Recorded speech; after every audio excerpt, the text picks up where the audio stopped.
Bienvenue et bonjour à tous et à toutes qui me regardaient. Donc, je suis Sandrine Donzel de S comme C, le blog qui vous fait voir les problèmes par l'autre bout de la lorgnette. Donc, moi, je suis psychopraticienne et conférencière et autrice du blog, du coup.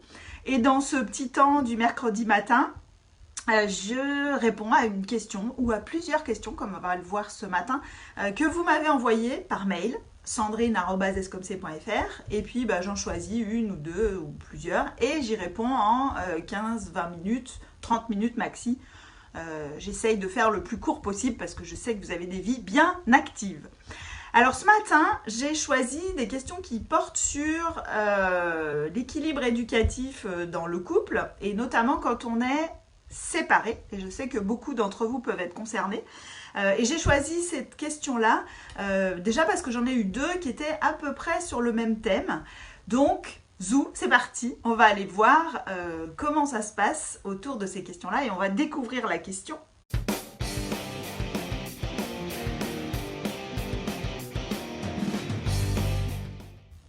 Donc, voici la question que j'ai reçue. Alors, comme je l'ai annoncé dans les précédents SOS comme c'est, maintenant, pour anonymiser, quand vous m'envoyez une question, vous vous appelez Caroline. Comme ça, on est sûr que personne ne se reconnaît. Donc, Caroline me dit « Je suis maman d'un garçon de 7 ans. Son papa et moi sommes séparés depuis bientôt 3 ans. Nos méthodes d'éducation sont très différentes, voire opposées. Le papa est du genre laxiste, il privilégie son bien-être à lui et l'éducation de son fils. Et par exemple, le matin, il continue à dormir le plus tard possible pendant que son fils mange des gâteaux devant la télé. Du coup, pour gagner du temps, c'est le papa qui l'habille au tout dernier moment, à 7 ans. Il a très peu, voire pas de règles, il ne se douche pas, il ne se lave pas les dents, il a droit à des dessins animés, des jeux vidéo à toute heure, etc. etc. Bon. Donc, la maman, Caroline, me dit « Chez moi, j'ai d'autant plus de règles que je sais qu'il n'en a pas chez son père. » Donc, elle m'explique quelques-unes des règles en précisant que, évidemment, ils font quand même des choses sympas et fun chez elle. J'y compte bien et j'espère bien. Et Caroline me dit « Pour le moment, il me semble relativement bien jonglé entre ces deux univers si différents. Mais autant ce que je fais actuellement me semble primordial pour l'aider à bien grandir et devenir une personne indépendante dans la société, autant j'ai peur que ça lui pèse à l'adolescence et qu'il me rejette avec toutes ces règles à la noix. » Donc Caroline le dit très clairement, elle me dit c'est pas une question, c'est plus une inquiétude que je partage sur le sujet. Donc je vais donner quelques éléments de réponse à Caroline et j'en profiterai pour aborder une question qu'une autre Caroline m'a envoyée, qui était là pour une amie à elle où il y avait des problèmes, il y a des problèmes notamment par exemple d'horaire, de choses comme ça, donc je l'aborderai plus à la fin. Alors, je rappelle pour le déroulé du SOS comme c'est que évidemment vous pouvez à tout moment me poser des questions dans les commentaires quand vous regardez en direct ou même après pour que je puisse y répondre et réagir. Donc je vois qu'il y a des gens qui me regardent depuis le Japon, donc salut aux Japonais, aux expatriés au Japon et bonjour aussi aux autres évidemment. Alors on y va. Donc en fait, Caroline, là, elle est dans une situation assez courante dans ce type de situation, justement, quand on est séparés. C'est que elle est partagée finalement entre deux peurs. Il y a une peur, ou en tout cas une préoccupation autour de l'éducation qui est transmise à l'enfant. Est-ce que moi, je fais correctement mon travail de maman et d'éducation ? Et puis, donc ça c'est une préoccupation court terme, moyen terme, long terme. Et il y a une autre peur qui est plus sur le moyen terme et sur le futur, qui est-ce que mon enfant va pas se trouver ça injuste, trouver ça trop rude et à un moment donné aller dire je préférerais aller chez mon père parce que c'est plus cool, on se la coule douce. Alors, du coup, c'est un peu comme si Caroline, elle marchait sur une crête avec le risque de basculer d'un côté de l'autre et donc c'est assez délicat. Donc ces deux peurs, elles sont légitimes. Mais ce qui attire mon attention là-dedans, c'est la phrase que Caroline dit et elle dit « Je mets d'autant plus de règles qu'il n'en a pas chez son père ». Et pour moi, en fait, le risque principal, il est précisément ici. Je détaille. Quand on met plus de règles, pour compenser une absence de règles, ou inversement, des fois on est plus cool parce que de l'autre côté on a l'impression que c'est trop rigide. Quand on fait ça, en fait, on ne fait plus ce dont l'enfant a besoin, on ne fait plus ce qui est juste dans la relation, on fait ce qui est juste par rapport à une tierce personne. Et là, il y a un vrai risque. Alors là, je voudrais vous parler de 3 niveaux dans la relation. Il y a le niveau personnel, c'est-à-dire moi, qu'est-ce qui est juste pour moi, qu'est-ce qui fait du sens pour moi, qu'est-ce qui est important pour moi.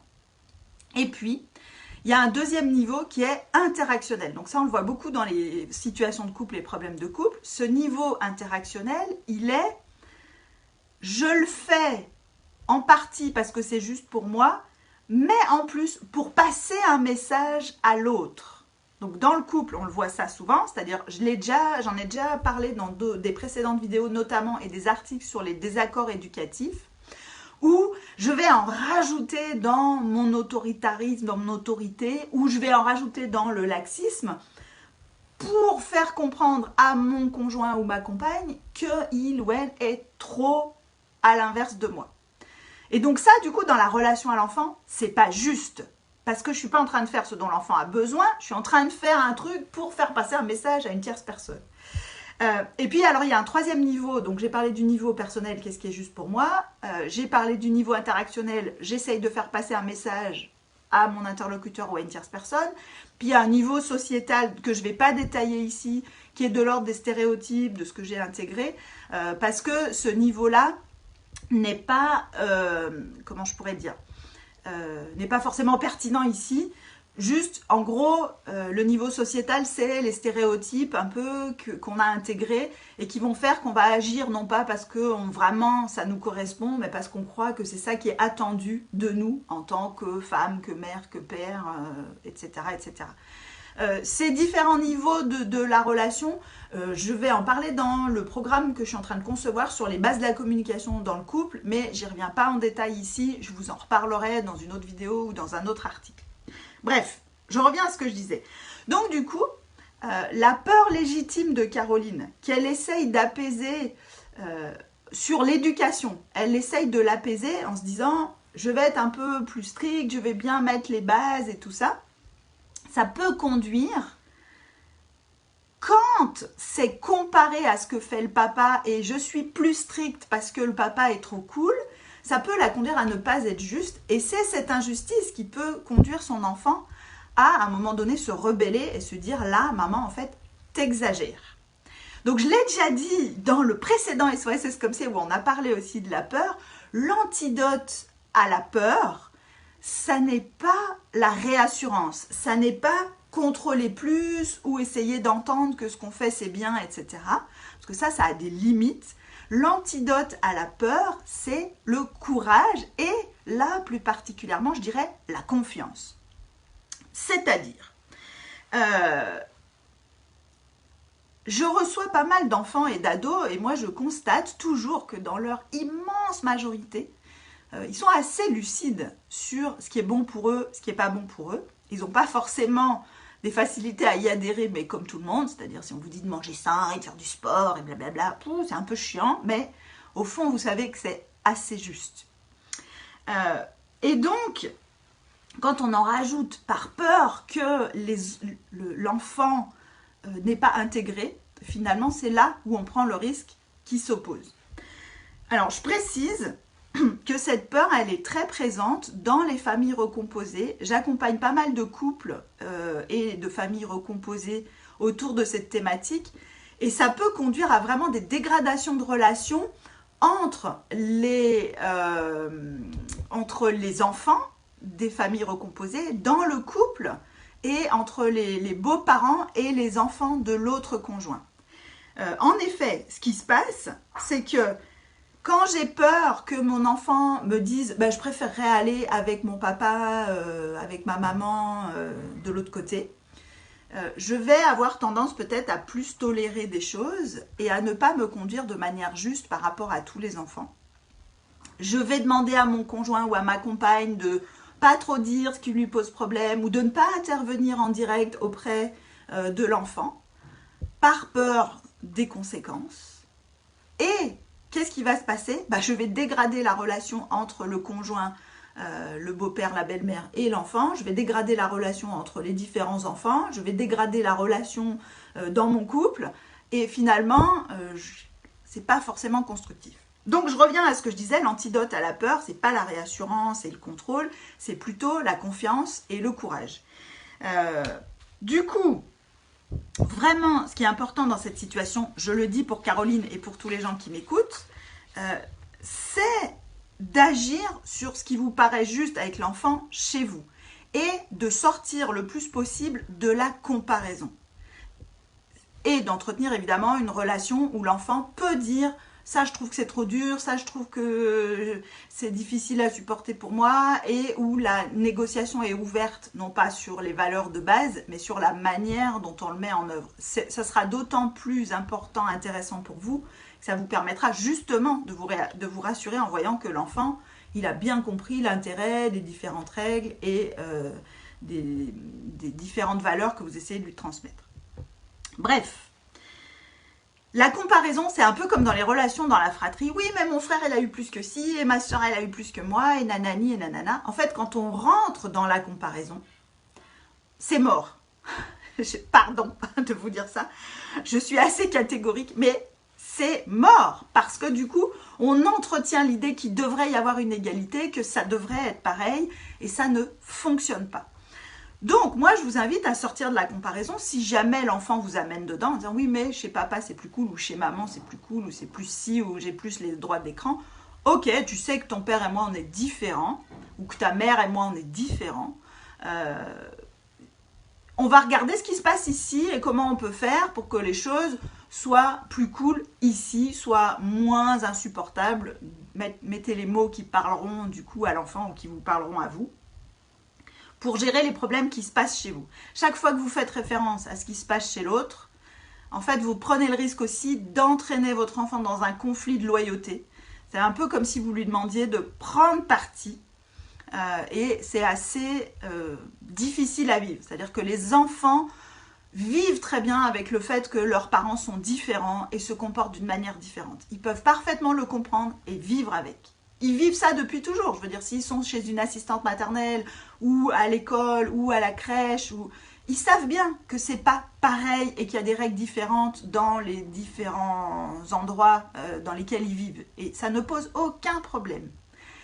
Ils vivent aussi très bien avec le fait que leurs parents ne soient pas du tout d'accord, voire même avec le fait que leurs parents soient en conflit. Ils peuvent très bien concevoir qu'on s'engueule, que ça ne va pas. Donc l'idéal, c'est pas une relation où on est presque des potes et des trucs, mais c'est